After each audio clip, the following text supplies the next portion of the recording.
So here again we will take a pause to alert ourselves about one point. Okay. So often a flipped classroom is mistaken for the video aspect only.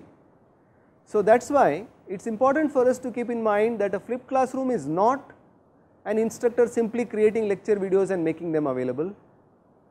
It is not an instructor simply finding lecture videos and asking students to watch them.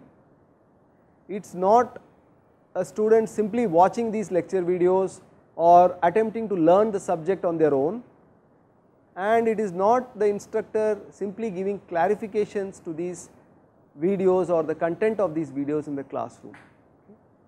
So what is important is all of this is required, but it is incomplete without the latter part, which is that the instructor needs to create structured learning activities to be carried out in the class for the students to apply what they learned from the videos. So this last part of applying what they learned from the videos is crucial aspect of the flipped classroom model.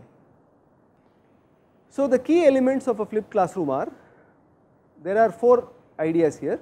So the first idea is to give students an opportunity to gain first exposure to the topic before coming to the class.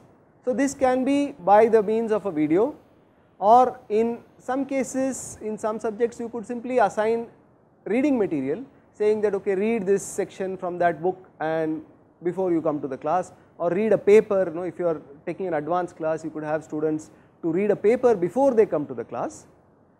The second item is that we provide incentives for students to prepare for the class. So this is again an important thing, because often we may have a doubt saying what do I do if students do not watch the video before they come to the class.